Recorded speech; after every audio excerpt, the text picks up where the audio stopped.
So, why most runners stay slow and injured? So, hi, I'm Dr. Ray Peralta, physical therapist and run coach. And over the past 10 years, I've helped everyone, from adult beginner runners, even runners who train for the Olympics and stuff, runners 30s and 40s who want to get out of pain and hit personal best. And here's one belief I see hold so many of them back. It's the belief that I'm just a runner, not an athlete.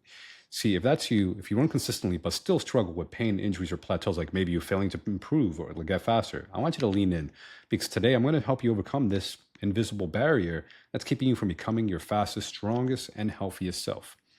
And if you're dealing with pain or plateaus, or you're just tired of guessing with your training, check the link in the description. I've got a free training video that just walks you through how to run pain free with performance in mind.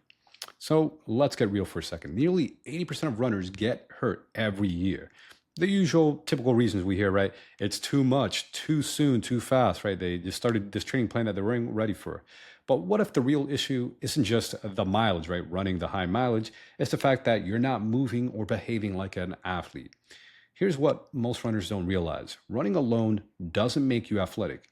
Sure, you're fit for running in some sense, right? You're building up your aerobic endurance, but your body may not be durable, mobile, resilient enough to sustain running long term without breaking down or getting injuries. So today I'm going to share 5 myths runners believe about being athletic and how those beliefs are silently holding you back. So myth number one, I already run. Why do I need to move like an athlete? So running is a movement pattern for sure, but full athleticism and outside of running, it means, hey, can you squat? Can you lunge? Can you do a hip hinge? Can you jump and land with proper form?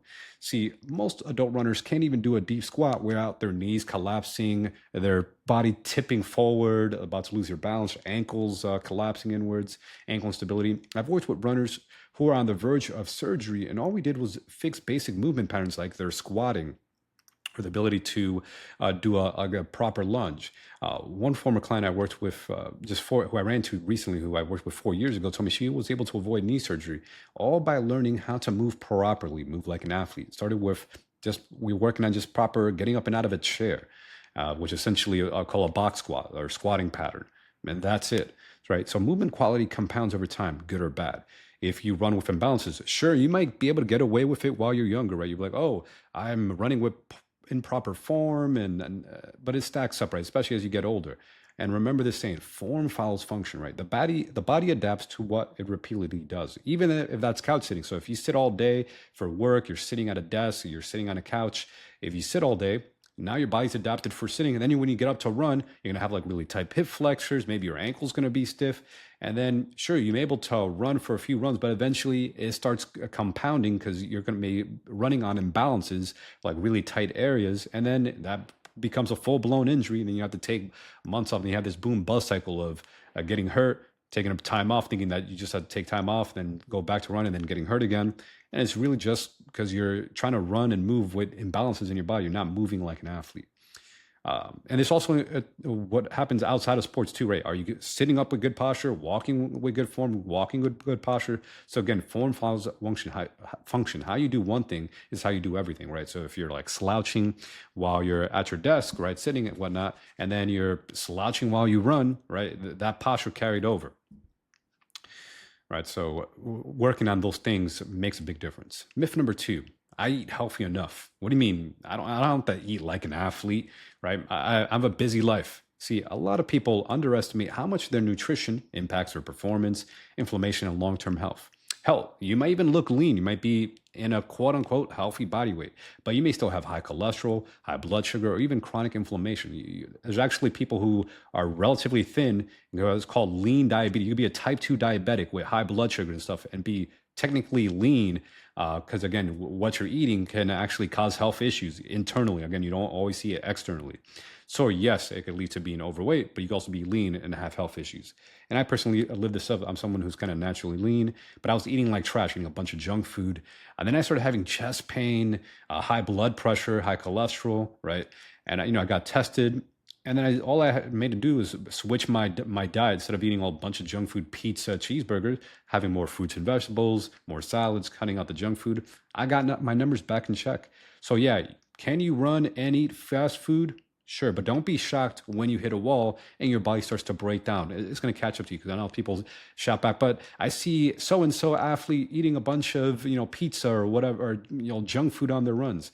I'm not saying you can never have these foods, but think about it. Over time, you may even see them be able to smoke. Some of them may even smoke cigarettes, but smoking and eating junk food is not good for your health long term. And if you want to have longevity in the sport, I recommend you start cleaning up your act, eating clean foods, eating proper, healthily, and you'll be fine. Right? Again, doesn't mean can't indulge every now and then, but it shouldn't be a habitual thing where you're eating junk food all the time. Right? The standard American diet. Myth number three, I sleep fine. Why should I sleep like an athlete? So many people overestimate how much quality sleep they're actually getting, right? Studies show that many people who think they get 7 hours are actually sleeping closer to 5 to 6 hours. They even gave people like a tracker in a study, and they would report, "Oh, I'm getting 7 hours of sleep," but then the sleep tracker was showing they're only getting like 6 hours or less of sleep, right? As well, even quality sleep. Oftentimes they're on their phones, or wasting time, etc. Right? And sleep impacts your injury risk, your recovery, your performance, and mood. It's even linked to chronic disease. So if you want to race fast and recover well and avoid burnout, deep sleep is non-negotiable. I actually wear like a sleep tracker. I got my little Aura ring here. I'm tracking my sleep, just say, hey, making sure I'm getting good quality sleep. And lack of sleep slows you down, right? Slows down your reaction time. It reduces your aerobic capacity, right? You can't even sustain your aerobic capacity as much as you think. Like people, oh, I'm just going to willpower through being sleep deprived, and it also increases your risk of injury. Sometimes your body's so tired that it starts, your knees might start giving in, start collapsing, just because you're so fatigued. You're not even realizing that it's impacting your health. And sometimes people are ignorant to the fact that they're sleep deprived, because over time your body adapts to the feeling of being sleep deprived. And then when you actually start getting quality sleep, like, wait, I was sleep deprived all these years? What the heck?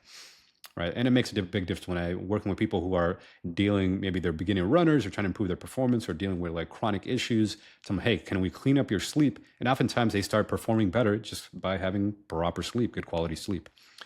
Myth number four, I'm just stressed. That's normal. I have a busy life. I work, I have kids, etc.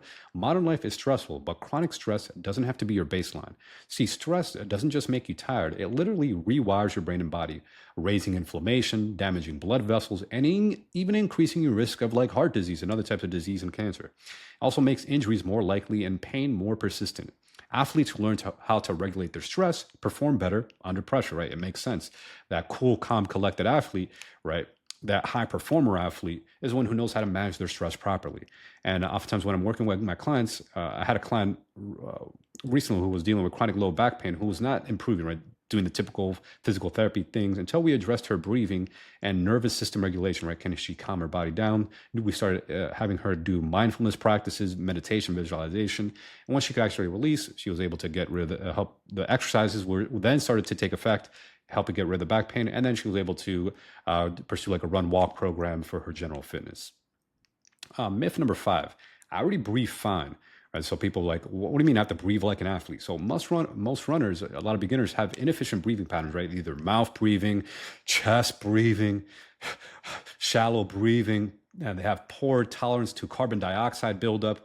That makes you gas out faster and recover slower. When you learn to breathe like an athlete, diaphragmatically, right? You're breathing through your diaphragm, that little muscle that's above your stomach, rhythmically, with control, right? You're doing like rhythmic breathing. So every couple of steps when you're running, you breathe in every 2 or 3 steps, and then you breathe out every 2 or 3 steps. With control, you become more fatigue resistant, right? You're not getting gassed out from your endurance running.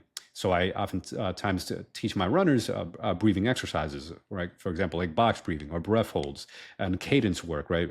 Pairing their breathing with their running cadence, like again, every 2 to 3 breathe in and breathe out. So one runner improved their endurance in just a month by incorporating these new breathing drills. Everything else was the same. The only thing that was different was adding these breathing drills, and they improved their endurance. It was pretty wild. And me personally, I haven't had a single bout of exercise-induced asthma in years after retraining my breathing patterns. So I was breathing more in through the nose instead of being a mouth breather, in and out through the mouth, right? In through the nose. And yes, when you're doing sprints and high intensity work, you may breathe in and through the mouth, out through the mouth. But when you're doing slow, easy, relaxed running, it should be in through the nose, out through the nose, right? You could actually run just breathing through the nose, nasal breathing. It's totally possible. And when you go for a walk, Just walk, nasal breathing, right? There's some tips there you can start implementing because breathing does matter. And when you're not paying attention to the breath and then you're having inefficient breathing patterns, that might start leading to stiffness in your thoracic spine and your rib cage, and that might start leading to neck or back pain.